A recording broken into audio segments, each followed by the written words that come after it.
نحمده ونصلي على رسوله الكريم أما بعد فأعوذ بالله من الشيطان الرجيم بسم الله الرحمن الرحيم إن الله وملائكته يصلون على النبي يا أيها الذين آمنوا صلوا عليه وسلموا تسليما اللهم صل على سيدنا مولانا محمد وعلى الجود والكرم وآلہ الکرام ومنہ الکریم وبارک وسلم۔ کچھ باتیں پچھلی آیت کریمہ کی باقی رہ گئی تھی۔ مفسرین کرام فرماتے ہیں کہ آپ حضرات نے اسکول وغیرہ میں پڑھا ہوگا سائنس کے سبجیکٹ میں خاص طور سے کہ جو سورج کی کرنیں ہوتی ہے، جو دھوپ ہوتی ہے بالکل دوپہر کی بالکل سخت، تو اگر کاغذ پہ پڑ رہی ہے وہ کاغذ نہیں جلے گا۔ آپ نے پڑھا ہوگا سائنس میں، لیکن اگر وہی چیز شیشے وغیرہ کے اندر یعنی کانچ آپ نے رکھ دیا اور کانچ پہ سے دھوپ وغیرہ کانچ میں سے چھن کر کے وہ کسی چیز کے اوپر یعنی کاغذ آپ نے رکھا، ایک طرف آپ نے کاغذ رکھا، ایک طرف آپ نے کانچ رکھا، سورج کی دھوپ یہاں سے آ رہی ہے، اگر دائرے کو کاغذ پہ پڑ رہی ہے تو وہ کاغذ نہیں جلے گا، لیکن اگر کانچ میں سے ہو کر کے وہ دھوپ کاغذ پر پڑ رہی ہے وہ کاغذ جل جائے گا۔ پڑھا ہوگا آپ نے اسکول وغیرہ میں، جانتے ہیں جو حضرات ایجوکیٹڈ لوگ ہیں، بلکہ سارے لوگ شاید تو ماشاء اللہ ایجوکیٹڈ پرسن، آپ لوگ بول بھی سکتے ہیں بلانگ ٹو ایجوکیٹڈ فیملی ماشاء اللہ۔ تو مفسرین کرام فرماتے ہیں کہ جس طرح ڈائریکٹ سورج کی جو روشنی ہے وہ کاغذ کو نہیں جلا سکتی، اسی طرح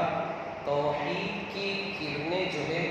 وہ انسان کو گناہ اور شرک وغیرہ سے نہیں روک سکتی۔ توحید کی جو کرنیں ہیں ڈائریکٹ اگر انسان کے اوپر پڑے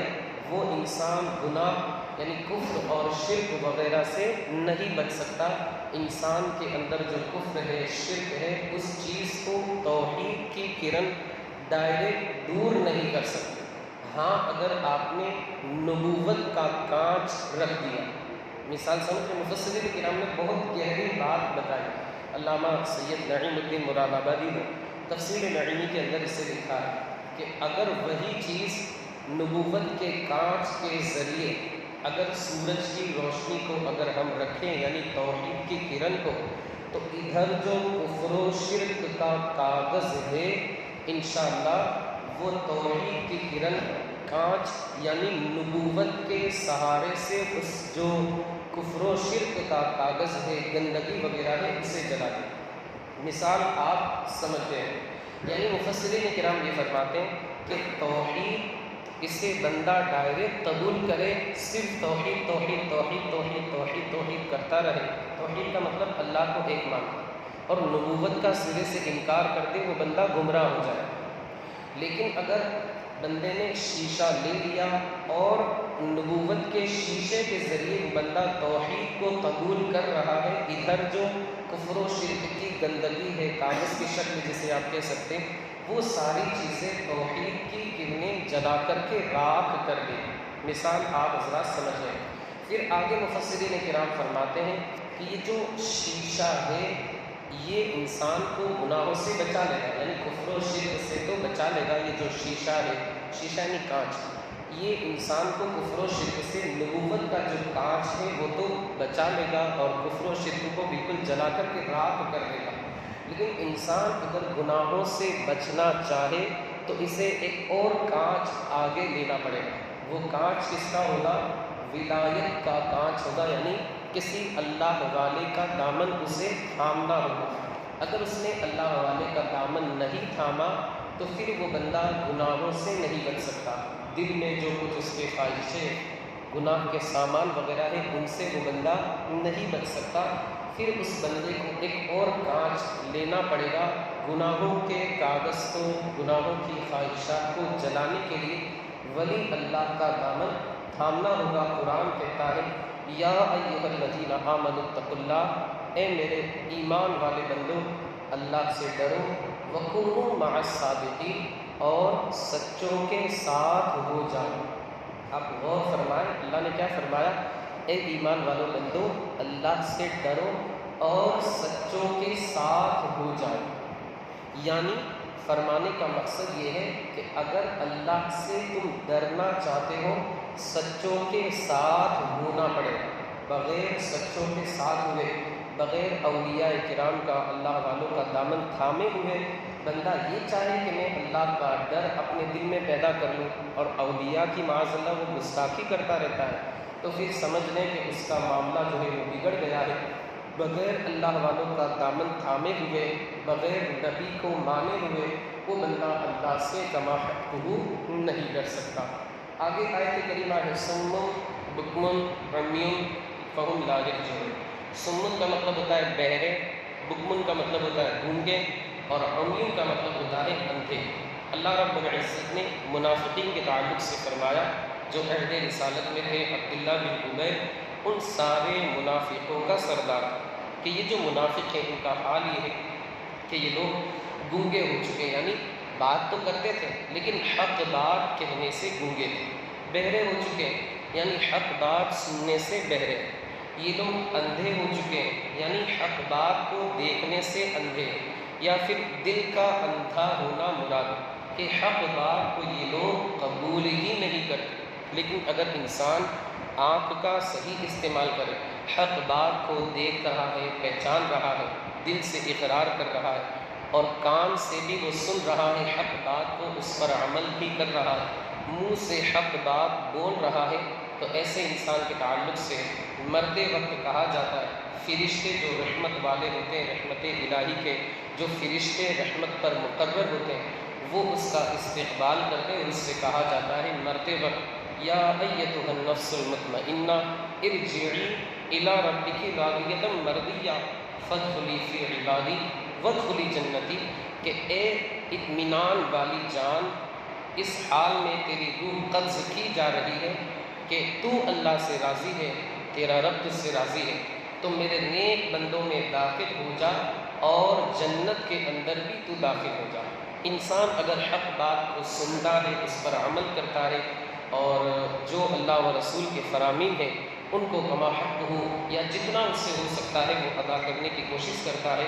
مرتے وقت اسے یہ بشارت دی جاتی ہے، اور جب وہ دنیا سے چلا جاتا ہے تو نتیجہ یہ ہوتا ہے کہ فرش پہ دھومے مچے وہ مومن صالح ملا، عرش پہ دھومے مچے وہ مومن صالح ملا، فرش سے ماتم اٹھے وہ طیب و طاہر گیا، یعنی زمین والے جو ہے وہ افسوس کرتے، روتے، بلکتے، بہت اچھا آدمی تھا چلا گیا، لیکن عرش کے اوپر خوشی کے نغمے سمجھ لیجئے کہ خوشی کا اظہار کیا جاتا ہے، فرشتے خوش ہوتے ہیں کہ نیک بندہ آ رہا ہے، ہم اس سے ملاقات کریں گے۔ تو انسان کو نیک ہونا چاہیے، اگر وہ نیک ہے زندگی میں بھی لوگ اس کو یاد رکھیں گے اور وفات کے بعد بھی لوگ اسے یاد کریں گے، اس کی روح کو ایصال ثواب کریں گے۔ لیکن اگر بندہ برا ہے تو لوگ یہ کہیں گے کہ اچھا ہوا اس کا انتقال ہو گیا، ہمیں یہ تکلیف دیتا تھا، لوگ اس کی زبان سے پریشان تھے، لوگ اس کے عمل سے پریشان تھے، لوگ اس کے کاموں سے پریشان تھے۔ تو انسان کو چاہیے حق بات کو قبول کرے، نیکیاں کرے، اچھے کام کرے، لوگوں کے ساتھ بھلائی کا رویہ کرے، لوگوں کے ساتھ بھلائی کا سلوک کرے۔ اب آگے اللہ رب العزت نے فرمایا او کصیب من السماء فیہ ظلمات ورعد وبرق، یا ان لوگوں کی مثال ایسے ہی ہے جیسے آسمان سے اترتا ہوا پانی، یعنی بارش وغیرہ، کہ اس میں اندھیریاں ہیں، گرج ہے اور چمک۔ اندھیری کا مطلب بالکل تاریکی، آپ دیکھیں کبھی لائٹ چلی جائے تو بالکل بارش ہو آپ کو کچھ نظر آئے گا، اتفاق سے وہ رات جو ہے وہ چاندنی، یعنی 14واں چاند نہیں بلکہ 2-3 تاریخ بالکل باریک چاند رہتا ہے، آپ کو کچھ نظر آئے گا۔ اللہ تعالیٰ فرماتا ہے کہ بارش کی طرح کہ بارش برس رہی ہے، بالکل اندھیرا ہے، اچانک گرجدار آواز آتی، بادلوں کے گرجنے کی آواز آتی، یا پھر بجلی چمکتی ہے، تھوڑا بہت نظر آیا واپس پھر نظر آنا بند ہو گیا۔ اللہ فرماتا ہے کہ منافقوں کی مثال ایسے ہی ہے جیسے ایک بندہ ہے کہ وہ بالکل تاریکی میں، تاریکی کا مطلب ہوتا ہے اندھیرا ہے، بارش ہو رہی، تھوڑی دیر بجلی چمکی اسے منزل نظر آ جاتی ہے، لیکن جیسے ہی بجلی ختم منزل کا نام و نشان ختم ہو جاتا ہے۔ اللہ تعالیٰ یہ مثال بیان فرما کر کے یہ فرماتا ہے کہ ان منافقوں کا حال یہ ہے کہ انہوں نے ظاہری طور پر اسلام قبول کر لیا ہے، لیکن جب ان کو کوئی مصیبت وغیرہ آتی ہے، تکلیف وغیرہ پہنچتی ہے، تو یہ لوگ انکار کر دیتے ہیں۔ اسلام کی اچھی بات، یعنی اسلام کی تو ساری باتیں اچھی لگتی ہیں، لیکن اسلام میں جب انہیں جیسے ان کے ساتھ مسلمانوں جیسا سلوک کیا جاتا ہے وغیرہ وغیرہ، یہ ساری چیزیں تو ان کو ٹھیک لگتا ہے، لیکن جب مصیبت وغیرہ آتی ہے، بجلی والی مصیبت یا کڑک والی مصیبت یا کوئی بھی تکلیف آتی ہے، تو یہ لوگ اسلام کا انکار کرتے کہ یہ کیسا اسلام ہے، کیسا دین ہے، کیسا مذہب ہے، کیسا مسلک ہے کہ ہم نے اسے قبول کیا، تکلیفیں شروع ہو گئی۔ یعنی ہم اپنی زبان میں کہہ سکتے ہیں کہ میٹھا میٹھا ہب ہب، کڑوا کڑوا تھو تھو۔ اگر انہیں راحتیں ملتی ہیں، آسائشیں ملتی ہیں تو انہیں اچھا لگتا ہے، لیکن جب اللہ کی جانب سے آزمائش ہوتی ہے تو منافقین کہتے کہ یہ اسلام کیسا دین ہے، کیسا مذہب ہے، کیسا مسلک ہے کہ اس میں ہمیں اسلام قبول کرنے کے بعد تکلیفوں کا سامنا کرنا پڑتا ہے۔ مفسرین کرام فرماتے ہیں اس آیت کریمہ کے شان نزول میں دو منافق رسول اللہ کی بارگاہ سے باہر گئے اور ان کے ساتھ یہی معاملہ پیش آیا۔ رات انتہائی تاریک تھی، اندھیرا تھا، سخت بارش ہو رہی تھی۔ اچانک بجلی چمکتی ہے، انہیں راستہ نظر آتا ہے، وہ تھوڑا سا آگے بڑھتے وہ بجلی جو ہے چمکنا بند ہو جاتی ہے، پھر بجلی چمکتی ہے، تھوڑا آگے چلتے اور چمکنا بند ہو جاتی، کڑک آواز وغیرہ تھی، وہ ڈر گئے۔ انہوں نے پکا عہد کیا کہ ہم کل رسول اللہ کی بارگاہ میں پہنچیں گے اور صدق دل سے، سچے دل سے رسول اللہ کے ہاتھ پر توبہ استغفار کر کے اسلام قبول کر لیں۔ نیت سچی تھی، ارادہ پختہ تھا، اللہ نے انہیں ہدایت عطا فرمائی اور وہ سچے دل سے انہوں نے اسلام قبول کر لیا، اسلام پر ثابت قدم رہے۔ اب یہ جو بارش برستی ہے، آپ لوگوں نے سائنس میں یہ بھی پڑھا ہوگا کہ جو بارش برستی ہے یہ زمین سے پانی سوکھتا ہے، یہ پانی سوکھنے کے بعد بھاپ بن کر کے بادل بن جاتا ہے، پھر بادل برستا ہے۔ یہ بھی چیز آپ لوگوں نے سائنس میں پڑھی ہوگی۔ اب جو بادل آسمان سے برستا ہے اس کا ذکر اللہ رب العزت نے قرآن مقدس میں فرمایا۔ حقیقت میں اگر مانا جائے تو یہ سمندر کا پانی ہے یا زمین وغیرہ کا پانی، یہ اوپر جاتا ہے، بھاپ بن کر کے اوپر جمع ہو جاتا ہے، بادل کی شکل اختیار کرتا ہے، اللہ کا حکم ہوتا ہے، وہی بادل برسنے لگتا ہے۔ اللہ نے قرآن مقدس میں بیان فرمایا کہ آسمان سے بارش نازل ہوتی ہے، آسمان سے پانی اترتا ہے۔ یہ جو بخار یعنی جسے ہم کیا کہتے ہیں بھاپ بن کر کے اوپر جاتا ہے، تو یا تو بہت اوپر چلا جاتا ہے اور اس کی جمی ہوئی شکل ہو جاتی ہے، جیسے برف جم جاتا ہے، ایک جمی ہوئی شکل ہو جاتی ہے۔ جب جمی ہوئی شکل ہو جاتی ہے تو اسی کو بادل کہا جاتا ہے۔ پھر وہ جو جمی ہوئی شکل جسے ہم جمی ہوئی چیز رہتی ہے اس میں سے اگر قطرے قطرے گرتے ہیں، اسی کو کہا جاتا ہے بارش۔ جو قطرے ٹپکتے ہیں اسی کو کہا جاتا ہے بارش۔ اور اگر یہ پانی وغیرہ بھاپ بن کر بہت اوپر نہیں گیا بلکہ تھوڑا سا اوپر گیا اور ہلکی ہلکی بوندیں اگر گرتی ہے، چھوٹے چھوٹے قطرے، بالکل باریک باریک مختصر مختصر قطرے اگر گرتے، اسی کو شبنم، اولے وغیرہ کہا جاتا ہے۔ جسے آپ کبھی کھلے آسمان میں سو کر کے دیکھیں، ویسے تو انسان نہیں سوئے گا، لیکن اللہ آپ کو حج کی سعادت عطا فرمائے، آپ مینا میں ٹھہریں گے، خیمے وغیرہ رہتے ہیں، لیکن وہ ایک لطف، ایک مزہ الگ رہتا ہے۔ ہم نے تو یہ ہمیں شرف حاصل نہیں ہوا ہے، لیکن ایک دل اندر سے کہتا ہے کہ اس کی کیفیت کی ہی کچھ اور ہوگی۔ کھلے آسمان کے نیچے سونا، بالکل دیوانہ وار، وہ کیفیت ہی ایک الگ رہتی ہے۔ تو آپ وہاں سو کر کے دیکھیں، آپ جب صبح اٹھیں گے ہلکا ہلکا بستر جو ہے وہ گیلا ہو، آپ کا چہرہ وغیرہ بھی ہلکا ہلکا گیلا، کپڑے وغیرہ بھی گیلے ہو، اسی کو کہا جاتا ہے یہ شبنم۔ کہ جو بھاپ جو ہے بہت اوپر نہیں گئی بلکہ تھوڑی سی اوپر گئی، ہلکے ہلکے قطرے، ٹھنڈے ٹھنڈے قطرے آپ کے اوپر گرے، اسی کو شبنم، اولے، اوس وغیرہ کہا جاتا ہے۔ یہ اللہ رب العزت کی قدرت ہے، ورنہ اللہ چاہے ڈائریکٹ بارش ہو جائے، لیکن اسباب وغیرہ کے ذریعے اللہ رب العزت ان ساری چیزوں کو نازل فرماتا ہے، برساتا ہے۔ اب کڑک وغیرہ آواز آتی ہے، جیسے تفسیر میں فرمایا گیا ورعد وبرق، آپ لوگوں نے سنا ہوگا جب بجلی بہت زیادہ تیز ہوتی ہے، بارش ہونے والی ہوتی ہے تو بالکل گرجدار آواز آتی ہے۔ حدیث پاک میں ترمذی شریف کی روایت ہے، حضرت عبداللہ بن عباس رضی اللہ تعالی عنہما ارشاد فرماتے ہیں کہ بادلوں کے اوپر ایک فرشتہ مقرر ہے۔ میں وہ دعا بھی بتا رہا ہوں، آپ وہ دعا بھی یاد رکھیں۔ بادلوں کے اوپر ایک فرشتہ مقرر ہے جس کا نام ہے رعد۔ قرآن مقدس میں دوسرے رکوع میں لفظ آیا وَرَعْدٌ وَبَرْقٌ يَجْعَلُونَ أَصَابِعَهُمْ۔ رعد کا مطلب ہوتا ہے بالکل کڑک گرجدار آواز جو ہوتی ہے۔ رعد یہ فرشتے کا نام ہے، اس کے ہاتھ میں ایک گھوڑا ہے، اس فرشتے کے ہاتھ میں مارنے والا ایک کوڑا ہے جو وہ لکڑی وغیرہ کا نہیں بلکہ آگ کا وہ کوڑا بنا ہوا ہے۔ جب فرشتے کو حکم ہوتا ہے کہ بادل کے اوپر تم کوڑا مارو، اب وہ فرشتہ جب بادل کے اوپر کوڑا مارتا ہے، بادل جو ہے وہ گرجتے آپس میں ٹکراتے، ہمیں بالکل کڑاکے دار آواز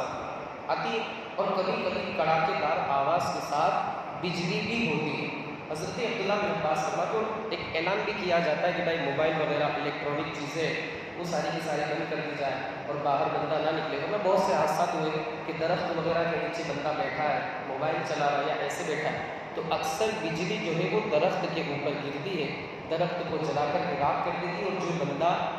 نیچے بیٹھا ہوا رہتا ہے اس کا کام تمام ہو جاتا ہے۔ کبھی کبھی مینارے کے اوپر بھی گرتی ہے، ہو چکا ہے ابھی حادثہ 1-2 سال پہلے کہ ایک مسجد کے مینار کے اوپر بجلی گری، نیچے 2-4 بندے بیٹھے ہوئے تھے، زخمی ہوئے لیکن الحمدللہ وہ بچ گئے۔ تو کہا جاتا ہے کہ الیکٹرانک چیزیں جو ہے وہ بند کر دی جائے، موبائل وغیرہ سوئچ آف کر دیا جائے، گھر میں انسان چلا جائے۔ حضرت عبداللہ بن عباس رضی اللہ تعالیٰ عنہما فرماتے جب بجلی چمکے اور سخت کڑاکے دار گرج والی آواز آئے تو پڑھ لیا جائے سبحان اللہ وَيُسَبِّحُ الرَّعْدُ بِحَمْدِهِ وَالْمَلَائِكَةُ مِنْ خِیفَتِهِ۔ 13ویں پارے کی آیت کریمہ ہے سورہ رعد کی،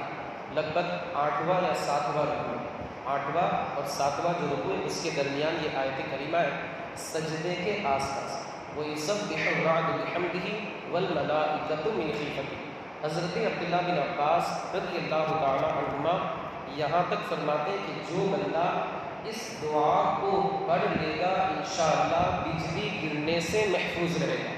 اس کے آس پاس بجلی گرے گی لیکن اس کے اوپر بجلی نہیں گرے گی۔ حضرت عبداللہ بن عباس تو یہاں تک فرماتے ہیں کہ بندے نے اس دعا کو پڑھ لیا اور اتفاق سے اس کے اوپر بجلی گر گئی، وہ شہید ہو گیا، تو اس کا فدیہ میں خود ادا کروں گا۔ یعنی ہوتا ہے نا کہ ایک بندے نے دوسرے انسان کو قتل کر دیا تو اسلام میں پہلے یہ تھا کہ قصاص میں سامنے والا قتل کیا جائے یا پھر انتہائی مال و دولت وغیرہ سامنے والے کو پیش کیا جائے۔ حضرت عبداللہ بن عباس فرماتے جو بندہ یہ دعا پڑھ کر کے بیٹھا اور اس پر بجلی گری اور وہ شہید ہو گیا، حالانکہ ایسا ہو نہیں سکتا کہ دعا پڑھے اور اس کے اوپر بجلی گرے، لیکن میں کہہ رہا ہوں کہ اس نے دعا پڑھی اور اس کے اوپر بجلی گری، وہ شہید ہو گیا، اس کے گھر والوں کو اس کا جو بھی خون بہا جو دیا جاتا ہے وہ میں اپنی جانب سے ادا کروں۔ یعنی اتنے اعتماد اور کانفیڈنس کے ساتھ بول رہے ہیں کہ یہ دعا پڑھنے کے بعد بندے کے اوپر بجلی وغیرہ